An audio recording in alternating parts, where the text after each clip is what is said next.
Mark Garagos. Mark, thanks very much for being with us. First of all, what is your response to these 16 felony counts that he's now facing? And is this right, that it's basically one count for each alleged lie that he told?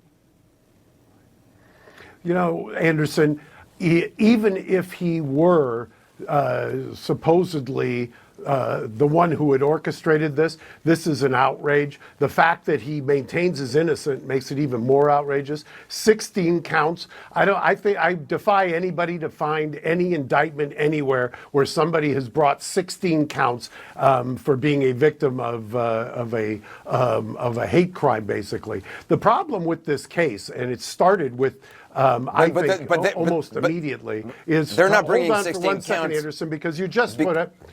Okay, they're bringing 16 counts. They're bringing 16 counts because they've parsed out 2 statements. I defy you to find something like that. He was not suspended. They have not talked to one person at Fox who has said he was dissatisfied with his money. They have not interviewed one person connected with the show Empire who says he was dissatisfied with his money. They have not. They are the ones who started their internal investigation about the leaks because all of the information that was being leaked was false. And I wasn't at Northwestern Hospital. Northwestern Hospital is supposedly, if you believe the reporting, let go of 50 people because 50 people have illegally accessed his records. What is happening here is, frankly, a media gangbang of this guy of unprecedented proportions. And that's the reason I got into this. I've never seen a media pendulum swing more quickly and more viciously and rob somebody of their presumption of innocence like this case. It's startling the way people assume that he's guilty. He hasn't been given one stitch of discovery, not one. There isn't one police report. Your package just said he paid $3,500. I've got the texts. Those texts, and they conceded that the check and the texts were for training. It wasn't to pay anything. So I don't understand where any of this comes from. He supposedly paid for it. He's the one who supposedly was dissatisfied. There's no evidence of that. So you're saying the police, no one from the superintendent had talked about this theory that he wanted more money, he wasn't happy. You're saying they haven't talked to anybody associated with their production at all. So, but I mean, does it make sense to you? Wouldn't you expect if a police chief, hold on, Anderson, if a police chief is going to come out and say, and give a press conference, and is going to say he was dissatisfied, and is going to basically taint the jury pool, wouldn't you expect that there would be some basis upon which you would do that? Wouldn't you expect one person would have been interviewed who actually knew something about this, was negotiating his salary, his agent, somebody on the set, his producer, anybody? Wouldn't you expect that at the very least? So why did it, I mean, if your version of events, if you know your client is sticking by the version of events that he has publicly given, why would these 2 brothers who I guess Smollett knows and was paying for training services or was using as a trainer, and there are checks between them, or at least a check between them, why did they attack Jussie Smollett using Trump language and a noose and all these things, which, I mean, there's, you know, and a liquid. Why are you alleging that they did that?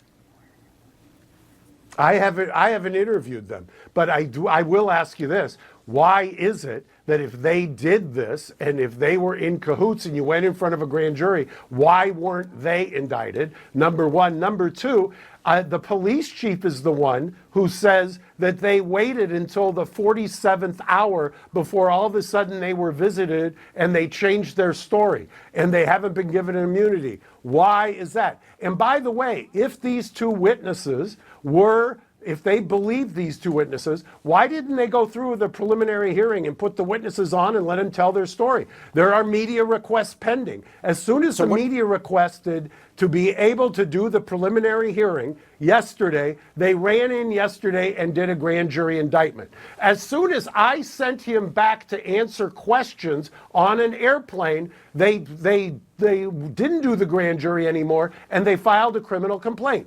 Anybody who is in the criminal justice system, I defy you to find one commentator who hasn't been caught up in this kind of this media lynching. Find one legal commentator who tries cases who says, I'm familiar lawyer with a prosecutor who comes out and gives a closing argument at the bond But hearing.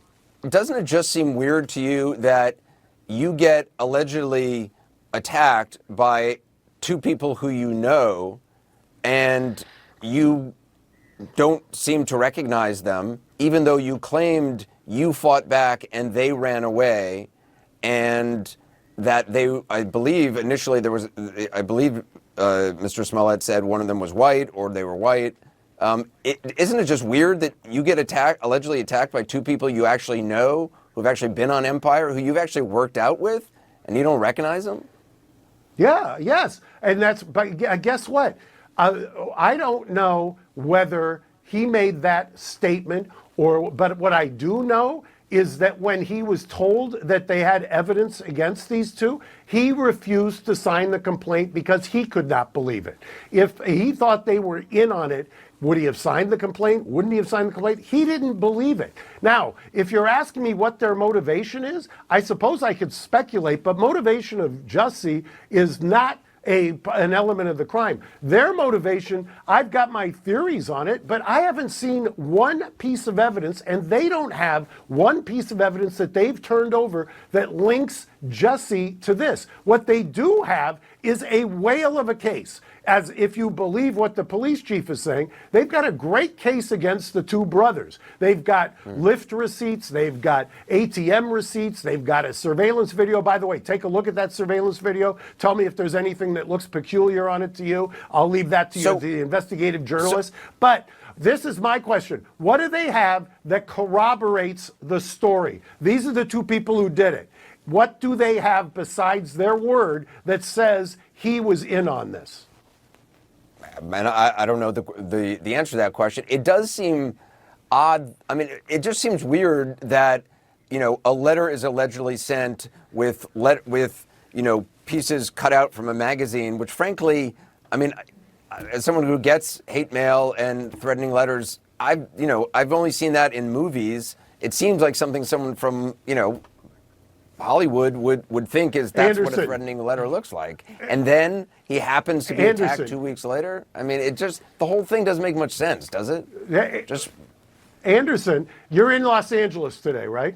Come down to my office. I've got taped up on my wall some of my hate mail where they cut out letters from magazines. So maybe you've got a more elevated sense of haters, but my haters use that method. Number one, they're taped in my office on my chest. Number two, by the way, this idea that somehow he had something to do with this and it wasn't mentioned. The reason for that is, remember, the chief came out. He said that they had something to do with, or either those two or Jussie had something to do with the letter. That's a federal investigation, and if I remember correctly, I would ask your reporter to go back and look, because the FBI or the feds, because I think it's postal inspector, pushed back on that idea and said they don't have any evidence of that. And I will tell you, he has cooperated with that investigation as well. All right, Mark.